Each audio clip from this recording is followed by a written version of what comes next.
No, Sydney Sweeney and Billie Eilish are not white supremacists. Welcome back to the Freedom Pines podcast. I'm your host, Jamie AB. If you like to debrief about the stupidity that you see in pop culture and politics and everything in between, don't forget to like, comment, and subscribe. And let's get into today's video. Let's listen to what Billie Eilish said, okay, in Ireland that has got everybody freaked out. As you guys know, I'm Irish, so it's cool to be. I am not from here, obviously, but it's really cool to come somewhere and like everybody looks exactly like you.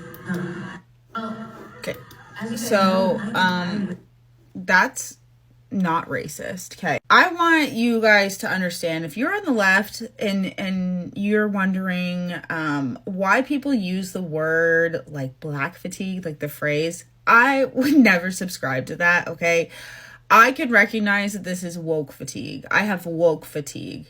Okay, I am genuinely so ready for you guys on the left to gain some sort of like, what is it when you can see things from different perspectives other than your own? Isn't that like supposed to be their only thing?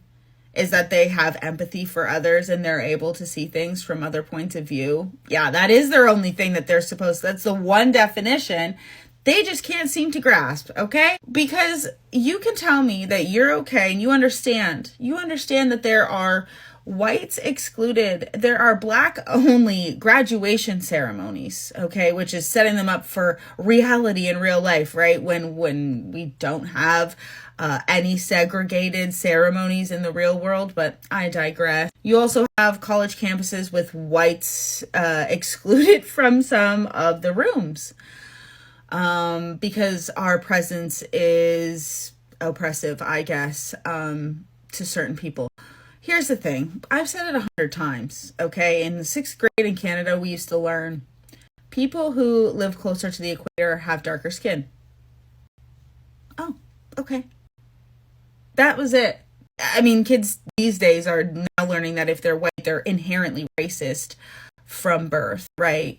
And then we have the Sydney Sweeney thing, which, by the way, I stand on what I said when I said that it's too sexual, because that's a back to school. That's like a back to school promotion.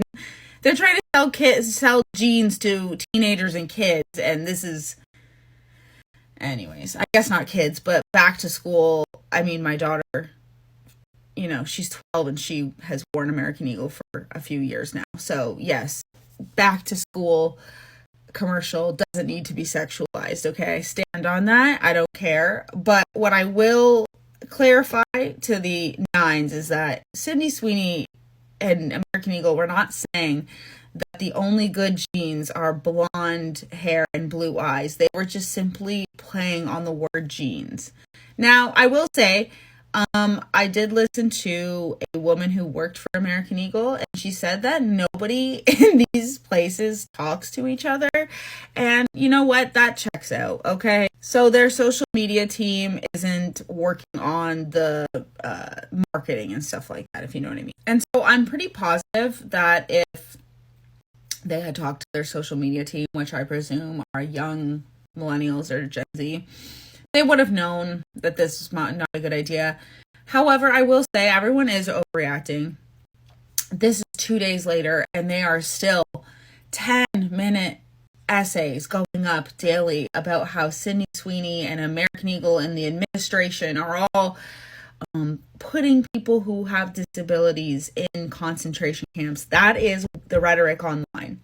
Okay, so if you're wondering why they're freaking out about this, it's because they say the Trump administration is, I don't mean to laugh, I'm just like, I can't take them seriously. Even if this was happening, I wouldn't even believe them, because they lie constantly. They lie constantly. They literally do not stop lying, okay? The left. And sometimes I honestly believe that they believe what they're saying. They do believe it. How do I know? Because I was convinced that I was racist when I've never been racist, okay? I know because I've sat in the DEI sessions where they've said, you are racist and there's nothing you can do about it because you were born racist because you're white. So because you're white, you're inherently a colonizer. You're all of these different things. That is what they say. That is what they say. They say that to people, okay? They make white people and white children feel guilty for the color of their skin. And I said it to my husband in 2020. I said, they're gonna, and this is when I was on the left, and I was recognizing that this is not okay to do to white people because they're like, oh, patriarchy, blah, blah, blah. We live under an oligarchy. Okay, that's actually probably the real correct term then instead of oligarchy that I said before. Oligarchy, where 5 people own everything in the world and nothing seems to be working for us, and every single turn we go to is working against us. And I want to let you guys know something. The biggest thing that separates us is class. Yeah. There's a huge difference, okay? I've had rich friends. I've been to their houses. I've had them as friends. I can completely see a different point of view when I talk to my friends that have a ton of money. And I feel we were all getting so close to realizing that. And then they were like, no, we need to throw in that everybody's inherently racist from birth. And then you wonder, and then the news cycle wonders, oh my, how do we have these whites only fight clubs? You have literally every other race only clubs all the time. And somehow it's bad that white people are getting together. I have been so brainwashed. Here's the thing. I truly believe that you could be proud of the culture you came from and parts of that culture that you want to bring with you over here. That makes sense to me. Being proud of the color of your skin makes no sense to me. It's literally something we are given. But here's the thing. I also see people are proud to be Black because they were enslaved for the color of their skin. People are proud to be Indigenous because they tried to wipe out Indigenous people. That is how this starts to happen. I don't know, with, white people being 90+% of the recipients of MAID and having 75,000 Canadians be unalived waiting for a wait list. I don't know, seems pretty fishy. White people are the only people that can be convinced that worrying about their own side, Geno, Pig Latin now, we're talking. White people are the only people that could be convinced that worrying about their own thing like that is racist. Yeah. So I don't know what to say, guys, because here's the thing. I think cultures are very different. You guys know I have a nuanced take about the Western world because obviously I do not think it was great how we treated Indigenous people. I don't think we should own that because it wasn't us, it was the government. And just because clean drinking water and some of the technological advancements have gotten us really far doesn't mean that they didn't treat people horribly and that we can't learn from how horrible our government has treated people.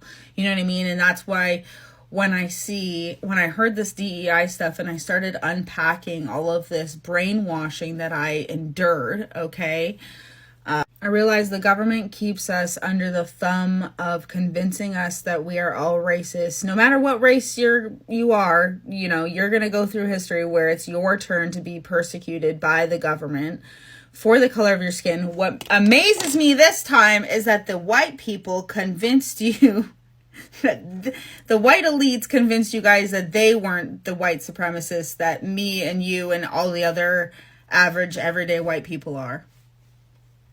It's almost impressive. So let me know what you guys think, okay? Do you have woke fatigue like me? What's going on? Leave your comments and I will see you in the next video. Bye!